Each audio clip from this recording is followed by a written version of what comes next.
Oi pessoal, tudo bem com vocês? Então hoje o assunto da nossa aula vai ser sobre sistema tegumentar. O sistema tegumentar, pessoal, ele se refere à pele e algumas estruturas que nós chamamos de anexos da pele. A primeira coisa que é importante a gente saber é formado por um conjunto de tecidos. Aliás, ela é o maior órgão do organismo, do animal, né? Então, se algum dia alguém perguntar qual é o maior órgão do corpo, a resposta é a pele. A gente vai ver também que a pele não é só uma camadinha fina que serve aí para revestir o nosso corpo, o corpo do animal como um todo. Ela tem funções importantes e complexas no organismo. Então vamos a algumas funções do sistema tegumentar, então. Então a primeira função e a mais óbvia de todas, eu acredito, é a função de revestimento e proteção. A pele é a barreira, é a estrutura que delimita o meio interno do meio externo do organismo do animal. É ela que conecta o organismo ao ambiente. Por revestir o corpo, ela tem uma importante função de proteção. E essa proteção, ela envolve várias coisas. A primeira delas é a proteção física mesmo, a proteção mecânica, contra o atrito, contra o choque. Então ela protege os tecidos subjacentes, ela protege tudo que está embaixo dela, fisicamente, mecanicamente falando. Ela também tem uma função importante de proteção imunológica.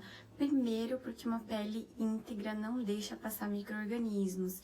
Então, se a pele do animal está íntegra, os micro-organismos não são capazes de penetrar na pele. Já se tem alguma lesão ali, ou qualquer lesãozinha, não precisa ser um machucado grande, pode ser uma picadinha de mosquito, essa lesão na pele, ela já é uma porta de entrada para uma possível infecção, para o micro-organismo passar aí pela pele e gerar uma infecção. Então a pele, ela protege o animal contra a desidratação, ela não deixa que o organismo perca água assim de maneira desenfreada. Outra função importante do sistema tegumentar também é ajudar na regulação térmica, na regulação da temperatura. A pele e seus anexos possuem mecanismos tanto para ajudar a resfriar o corpo, quando a temperatura corporal sobe, quanto para ajudar a diminuir a perda de calor e manter aí o organismo. Outra função importante é a sensação. A pele é um dos órgãos do sentido.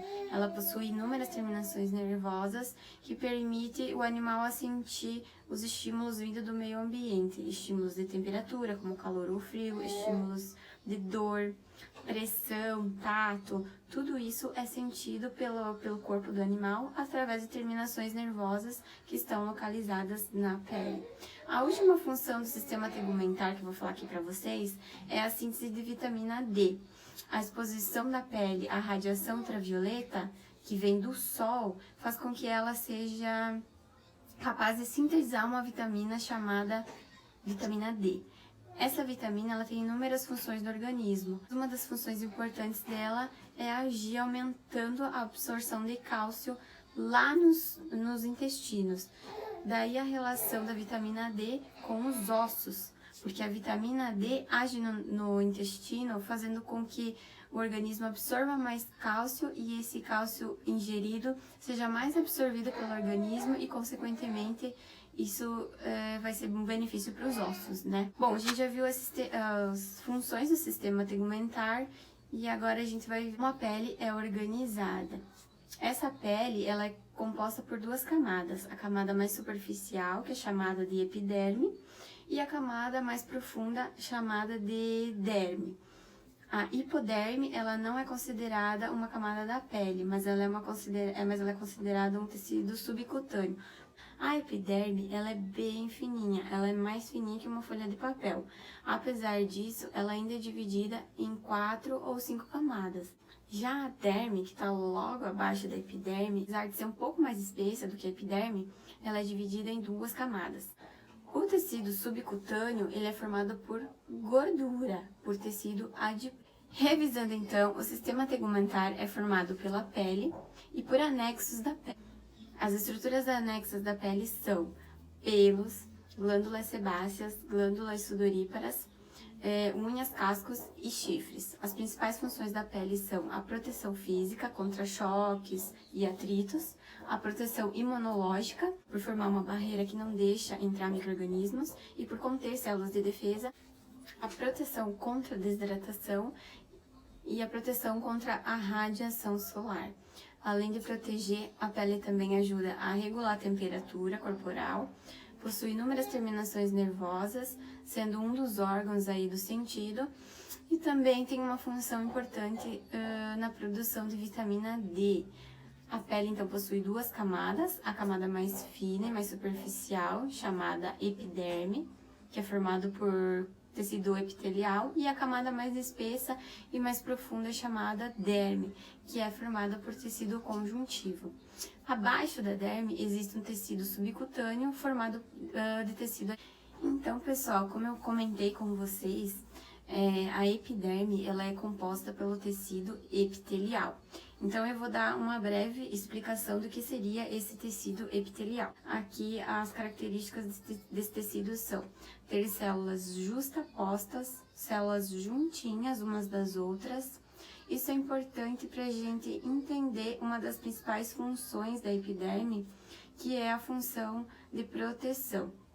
Então, se a gente tem células juntinhas, muitas células e bem juntinhas umas das outras, a gente tem uma característica aí de proteção. Micro-organismos não conseguem entrar e onde a gente tem aí uma proteção mecânica contra choques e atritos. Além de ter células justapostas, o tecido epitelial também tem a característica de ser avascularizado. Ele não possui vasos sanguíneos. E é importante a gente entender isso porque as células do tecido epitelial vão receber oxigênio e nutrientes vindos sempre da vascularização do tecido conjuntivo.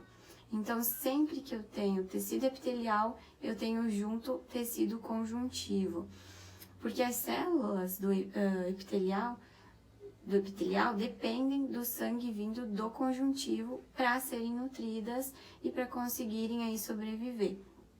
Como isso acontece na pele? A gente tem aí a camada mais superficial, que é a epiderme, e logo abaixo da epiderme a gente vai ter uma camada de tecido conjuntivo, que é a derme. Tanto a nutrição das células da epiderme vem dos capilares sanguíneos presentes na derme. E o oxigênio e os nutrientes vão passar por difusão para a derme, para as células da epiderme. Eu costumo sempre dar o exemplo da cutícula. Quando a gente tira a cutícula, que a gente tira só os excessos, ela não sangra.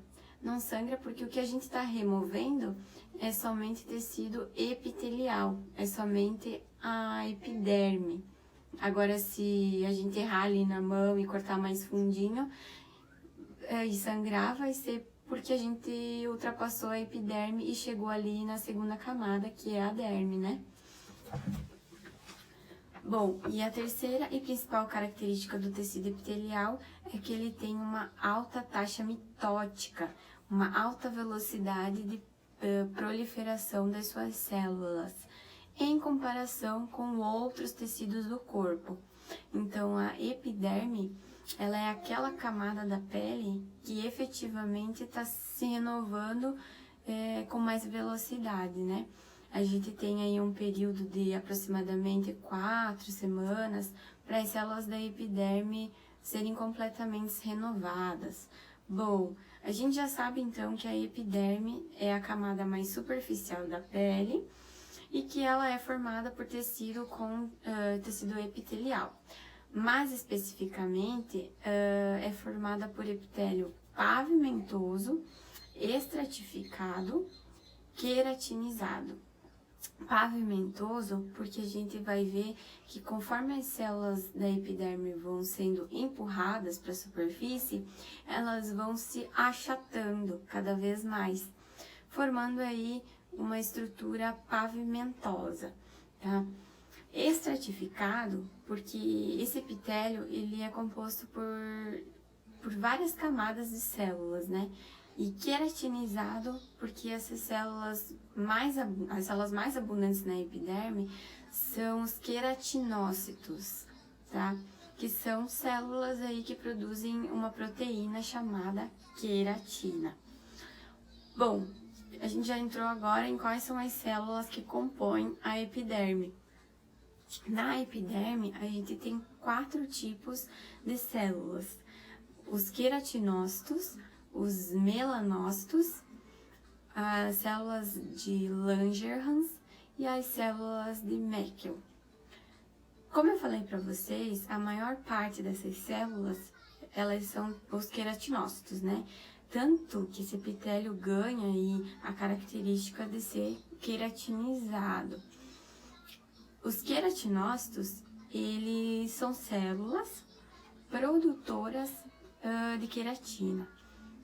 Essa queratina, gente, ela é uma proteína fibrosa e dura, que ajuda a nossa pele, ela dá para a epiderme uma característica de proteção, né? Então, a presença da queratina garante que a epiderme consiga proteger os tecidos que estão abaixo dela. O segundo tipo de célula presente na epiderme são os melanócitos, tá? Esses melanócitos, eles são células que produzem um pigmento chamado melanina, tá? Essa melanina, ela tem uma característica importante de nos proteger contra a radiação ultravioleta. Além disso, ela dá cor para a pele do animal. Também estão presentes na epiderme as células de Langerhans, que são células que ajudam aí na defesa imunológica da epiderme. Elas são facilmente agredidas pela radiação ultravioleta. É por isso que tomar sol em excesso pode diminuir a imunidade da pele. Por último, nós temos na epiderme as células de Meckel. Essas células, elas estão localizadas na camada mais profunda aí da epiderme, logo antes de começar a derme, e elas fazem aí contato com o terminal de neurônios sensitivos que vem da derme. Então, as células de Meckel, elas estão relacionadas com a função da sensibilidade tática. Bom, eu falei para vocês que a principal célula presente na epiderme são os queratinócitos. Aproximadamente aí 90% das células da epiderme são os queratinócitos. E lembra também que eu falei que o epitélio da epiderme, ele é estratificado, ou seja, ele é composto por camadas? Então, na epiderme, os queratinócitos, eles estão dispostos em 4 ou 5 camadas, dependendo aí da região do corpo. Nas regiões palmo-plantar, ou seja, na região aí palmar dos membros anteriores e plantar dos membros posteriores, em regiões de mais atrito, a gente tem 5 camadas de queratinócitos.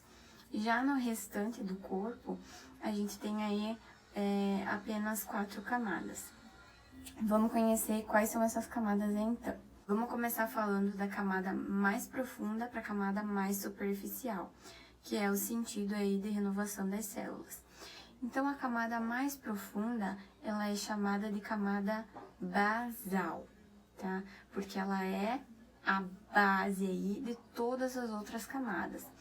Essa camada, ela é também conhecida como germinativa, porque é nessa camada basal onde a gente vai ter as mitoses aí acontecendo, onde as células estão se multiplicando. A camada basal, gente, ela é formada por uma única fileirinha de queratinócitos. E aqui, como ainda as células estão novinhas, elas ainda não estão achatadas. Elas são células que têm um formato aí cúbico ou colunar.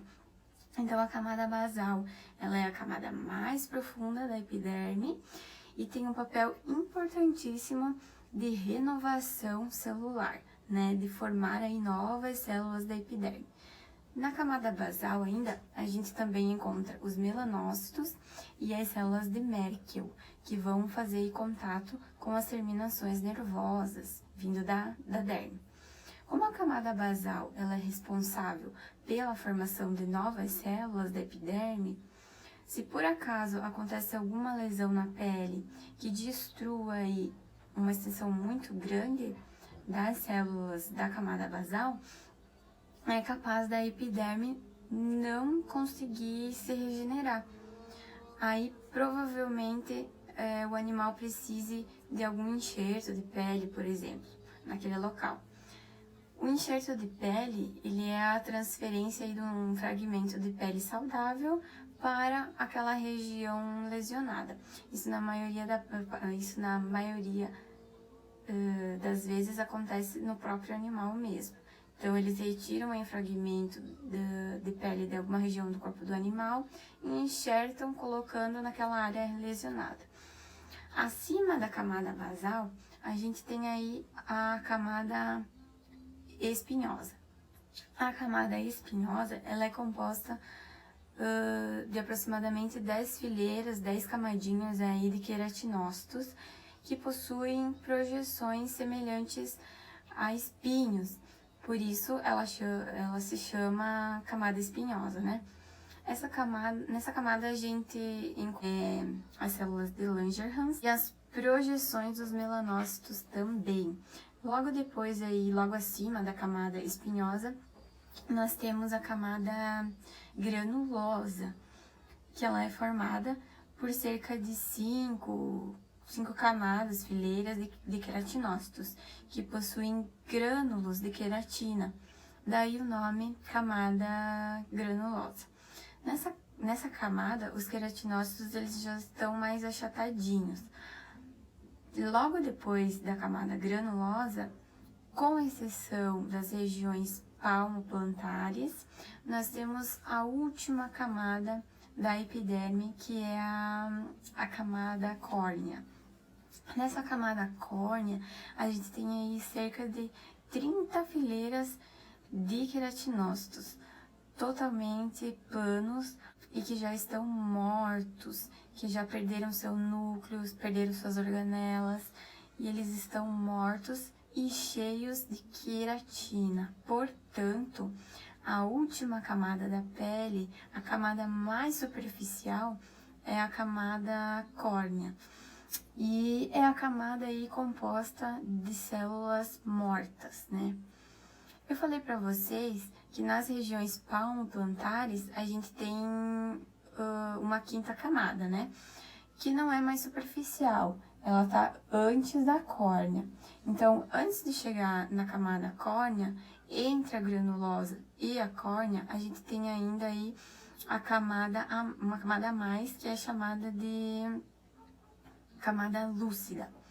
Essa camada lúcida, ela também é composta por queratinócitos achatados e mortos, lembrando que ela está presente somente nas regiões palmoplantares, tá? O processo de renovação na epiderme, então, gente, ele acontece através dessas camadas da epiderme. As células que vão sendo geradas na camada basal, que é a camada mais profunda da epiderme, conforme ali elas vão se multiplicando, elas vão sendo empurradas para cima, posicionando entre as camadas da epiderme. Conforme elas vão empurradas para cima, elas vão se achatando e produzindo mais e mais e mais queratina, até um certo momento que elas vão morrer e são destacadas, desprendidas da pele, né? Como eu falei para vocês, esse processo todo aí, ele dura aproximadamente 4 semanas. Revisando então, gente, a epiderme, ela é a camada mais superficial da pele, composta aí por epitélio pavimentoso, estratificado, queratinizado, e como todo tecido epitelial contém células justapostas, avascularizadas e com alta taxa mitótica. São 4 tipos de células que compõem a epiderme. Os queratinócitos, que compõem 90% das células da epiderme e que são responsáveis por produzir a proteína queratina. Os melanócitos, que produzem melanina, um pigmento que é aí, que dá cor para a pelagem, né? E que ajudam a proteger os queratinócitos contra a radiação. As células de Langerhans, que ajudam no sistema imunológico da pele, e as células de Merkel, que elas estão relacionadas à sensibilidade tátil, tá? A sensação. A epiderme é composta por 4 camadas, com exceção das regiões palmares e plantares, né? Onde a gente tem 5 camadas. As camadas da epiderme são a camada basal, que é a mais profunda e a responsável por gerar novas células, a camada espinhosa, a camada granulosa e por último aí a gente tem a camada córnea, né, composta por células mortas que se desprendem aí da pele. Nas regiões palmo-plantares, entre a camada granulosa e a camada córnea, existe mais uma camada de células chamada camada lúcida. Então, as camadas, elas também podem ser chamadas de